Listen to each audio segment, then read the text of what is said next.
हर हर महादेव। देवों के देव महादेव जी के चरण में प्रणाम करती हूँ, मेरा प्रणाम स्वीकार हो। माता गौरा पार्वती के चरण में प्रणाम करती हूँ, मेरा प्रणाम स्वीकार हो।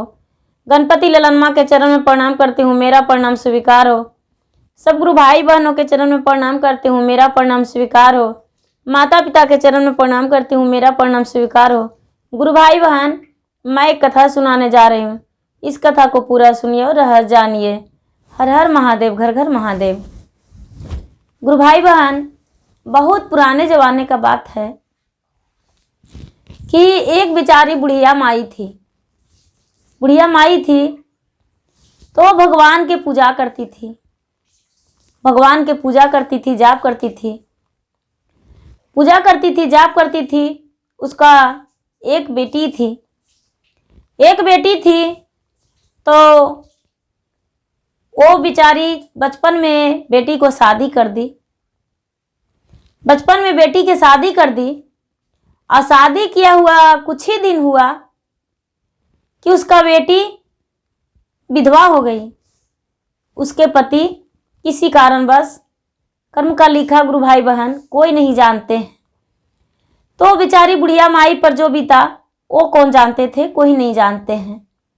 कहते हैं कि लाख करे कितनो चतराई, कर्म के लिखा मेटा नहीं जाई।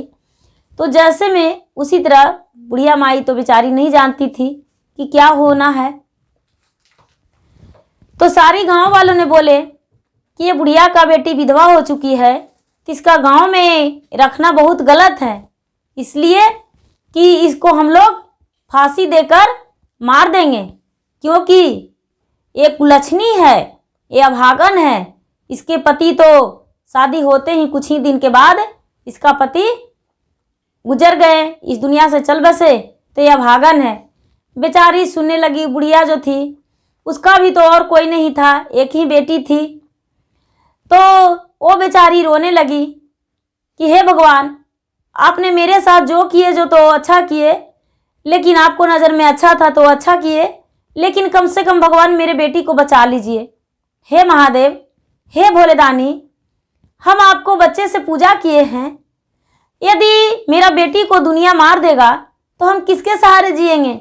ऐसे जिंदा रहेगी तो कहीं भी जीवित रहेगी तो उसका नाम से हम जी लेंगे। हे भगवान, मेरा मदद कीजिए, आप मेरे बेटी पे दया कीजिए। ये बेचारी क्या की कि घर से निकल गई। घर से निकल गई दिन में, जब ऐसा बात शोर सुनी तो रात हुआ और रात में अपना घर छोड़ दी। माँ को बोली, माँ हम इस गांव में रहेंगे तो मुझे लोग मार देंगे, लोग कहते हैं ऐसे वैसे बड़ी तरह तरह के बातें कहते हैं, तो क्यों ना हम गांव छोड़ दें। उसके माँ बोली, हाँ बेटी चली जाओ तू गांव छोड़कर। वो बेचारी गांव छोड़कर जाने लगी, जाने लगी, बहुत दूर चल गई, पूरा रात रास्ते चलते रह गई। रास्ते चलते चलते चलते चलते एक जंगल में पहुंच गई। वहां पहाड़ी था, पहाड़ी के ऊपर एक शिव जी का मंदिर था, बहुत बड़ा मंदिर था। उस पहाड़ी पे लोग भगवान के दर्शन करने जाते थे, शिव गुरु के दर्शन करने जाते थे, पूजा करने जाते थे।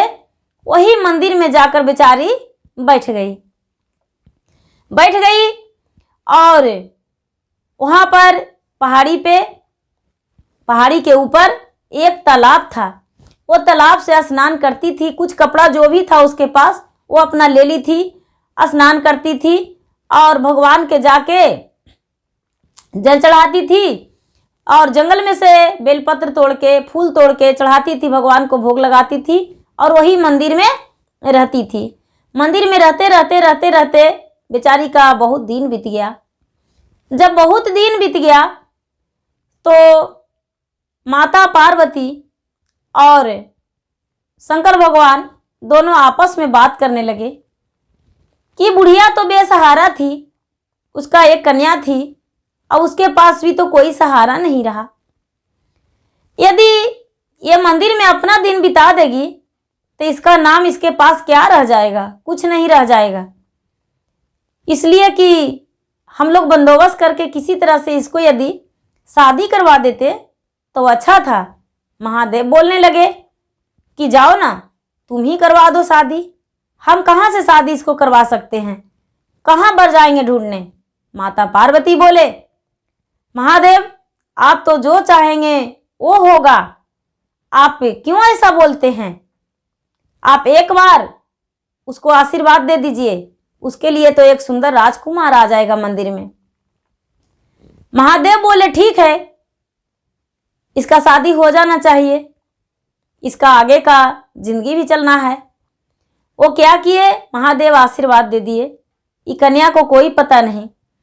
एक राजकुमार उसी जंगल में शिकार करने आया। शिकार करने आया तो शिकार करते करते करते करते एक भी उसका पक्षी नहीं मिला। उस राजकुमार का एक भी पक्षी जब नहीं मिला तो सोचा कि अरे चले वो जो महादेव का मंदिर है उसमें दर्शन कर लेंगे। जब हम उसमें दर्शन करते हैं तो मेरा यात्रा शुभ हो जाता है, क्यों ना हम उसमें दर्शन कर लें, दर्शन कर लेंगे तो अच्छा रहेगा। वो चल दिया दर्शन करने को लिए। जब दर्शन करने को लिए देख गया तो देख रहा है कि एक लड़की उसमें बैठी हुई है मंदिर में, भगवान के पास शिवलिंग के बगल में बैठी हुई है और बेलपत्तियां सरिया रही है। जो भी उसमें चढ़ाया हुआ था, लोग जाते थे पूजा करते थे, ये भी बेचारी पूजा करती थी तो बेलपत्तियां चढ़ा हटा रही थी, सरिया सरिया के इकट्ठा कर रही थी और साफ सफाई कर रही थी कि मंदिर में अब तो कोई नहीं पूजा करने आएंगे तो साफ सफाई कर देते हैं। ये जो राजकुमार देखा तो इसका मन मोहित हो गया, मन मोहित हो गया और पूछने लगा कि आपका कहाँ घर है, आपका क्या नाम है, आप कहाँ से आए हैं, आप कहाँ रहते हैं। ये लड़की कोई नहीं जवाब दी, कुछ भी जवाब नहीं दी। जब नहीं जवाब दी तो लड़का फिर से बारी बारी पूछने लगा कि आप एक बार बताकर तो देखिए आप कहाँ रहते हैं। लड़की बोली कि क्या बताऊं, मेरा तो कोई घर ही नहीं है, मेरा तो कोई माता पिता भी नहीं है, मेरा तो कोई परिवार ही नहीं है, कहाँ बताएं। मैं तो समय का मारा हूं और इस मंदिर में गुजारा कर रहा हूं। वो जो राजा का पुत्र था राजकुमार, वो बोला कि यदि अपने हाथ हम बसेड़ा दे देते हैं तो क्या आप स्वीकारेंगे। ये लड़की बोली, मेरा तो सहारा संसार में देने को लिए कोई नहीं है, तो आप मेरा सहारा कैसे दे सकते हैं। मेरा सहारा तो भगवान छीन लिए, सबसे पहले तो मेरा पिता छीन लिए और उसके बाद जब मेरा शादी हुआ तो मेरा पति छीन लिए, तो आप सहारा देने वाले कौन होते हैं। इतना जो राजकुमार सुना से मंदिर में इधर उधर ढूंढने लगा। ढूंढते ढूंढते उसका सिंदूर मिल गया। लड़की के मांग में सिंदूर भर दिया और सिंदूर भर के और लड़की को हाथ थाम लिया और बोला कि आप बताइए, आपका तो हम सहारा बन गए, आप मेरे घर चलिएगा। बोले कि हाँ अब तो जाना ही जाना है। कैसे कि आपके घर अब नहीं जाएंगे तो हम कहाँ जाएंगे। वो जो राजकुमार था वो अपना घोड़े पर बिठा लिया अपने पत्नी को साथ साथ और चल दिया अपना घर। जब बेचारा राजकुमार अपना घर पहुंचा तो उसको माँ, पिताजी, उसको और भी लोग देखें तो कहने लगे कि अरे वो तो राजा साहब का बेटा शादी करके ले आए हैं, पता नहीं किसके बहू बेटी को ले आए हैं, कितना गलत किए हैं, ऐसा क्यों किए। सारी लोग उनसे पूरा नफरत करने लगे, बोलने लगे।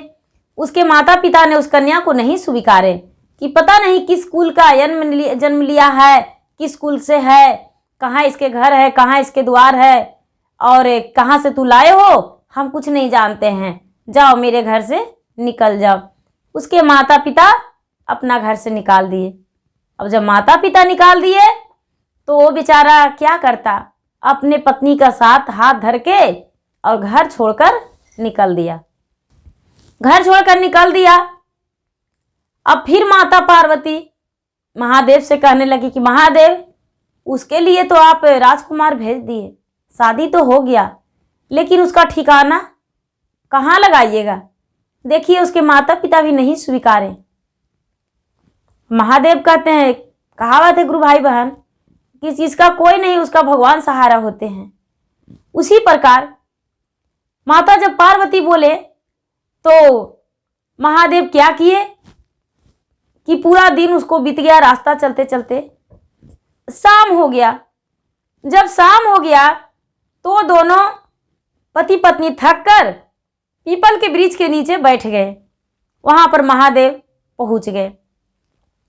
महादेव पहुंच गए एक बूढ़ा के रूप धारण करके और कहने लगे कि आप कौन हैं और यहाँ पर इस टाट टिकुल पे क्यों बैठे हैं? यहाँ पर तो कोई घर नहीं है, कोई गांव नहीं है, तो आप यहाँ पर क्यों बैठे हैं? ये पति पत्नी दोनों बोले कि क्या कहूँ बाबा, समय के मारा है, हम लोग का कोई नहीं है, इसीलिए हम लोग घर छोड़कर और निकल गए हैं। अपना दुख भरी कहानी महादेव से सुनाए। उन्हें तो नहीं पता कि ये महादेव है। महादेव ने अपने थैली से एक झोली निकाल कर दिए और बोले कि लो, जब तक ये तुम्हारे पास रहेगा तब तक कोई कमी नहीं होगा। बस कहना कि हे बूढ़े बाबा का थैली, इसमें से हमें धन चाहिए, हमें अन्न चाहिए, हमें बर्तन चाहिए, जो कहोगे सो निकल जाएगा। महादेव देकर और वहां से छपित हो गए। ये तो दोनों तंग रह गए कि कहाँ चले गए साधु बाबा। अब झोली में से निकाल रहे हैं तो खाने को लिए सबसे पहले निकाले, तो खाने का जो भी चाहे वो निकल गया। उसके बाद रात्रि तो बिता लिए, सुबह हुआ तो उसमें से रुपया पैसा सोना चांदी सब कुछ निकाल कर और कोई गांव में जाकर कोई जमींदार के बोले कि हमको थोड़ा सा ज़मीन दे दीजिए, हम घर बनाएंगे। थोड़ा सा ज़मीन खरीद लिए और खरीद कर और उसमें दोनों मिलकर घर बनाए। जब घर बनाए और दोनों घर बनाकर कुछ दिन के बाद अपना घर में खुशी खुशी जीवन बिताने लगे। जब बिताने लगे तो ये बेचारी जो बुढ़िया थी तो उसको गांव से लोग निकाल दिए थे। कि तुम्हारा बेटी जो थी तो तूने भगा दिया है, तो अब तुम्हारा बेटी नहीं है तो तू भी घर से निकल जाओ, मेरा गांव छोड़ दो। वो बेचारी बुढ़िया भी भटकते वो पहुंच गई अपने बेटी के दरवाजे पर। पहुंच गई तो उसे तो नहीं पता था कि मेरा बेटी का घर है, लेकिन भगवान मिलाने वाले महादेव, जिसको सुख लिखा हुआ रहता है उसको पहले दुख देते हैं, उसके बाद ही भगवान सुख देते हैं। तो उसके पास दरवाजे पर खड़ी हो गई भीख मांगने को लिए। ये लड़की जब भीख देने को लिए निकली तो देख रही कि मेरी माँ है। ये रोने लगी गले में लिपट कर। बेचारी बूढ़ी माँ जो थी वो नहीं पहचानी। कहने लगी, बेटी रानी साहब, आप मेरे गले में क्यों लिपट रहे हैं, रो रहे हैं? कहने लगी, माँ मैं कोई रानी नहीं हूँ, मैं तुम्हारा बेटी हूँ और मैं भी अपना घर बसाया है। माँ मैं भी शादी कर लिया और अपना घर बनाया है, ये तुम्हारा ही है। वो बेचारी अपना माँ को अंदर ले गई और माँ को नहलाई धोलाई, कपड़ा चेंज करवाई। और ये बेटी जब घर बनाई थी तो घर बनाने से पहले एक भगवान का मंदिर बनाई थी। और भगवान के मंदिर में पूजा करने जाती थी। तो भगवान के मंदिर में अपने माँ को बैठा दी कि माँ तू बहुत भगवान से प्रेम करती थी, तो मंदिर में प्रतिदिन पूजा करना और भजन करना और सुबह शाम भोजन करना और तुम खुशी खुशी अपना जीवन बिताओ।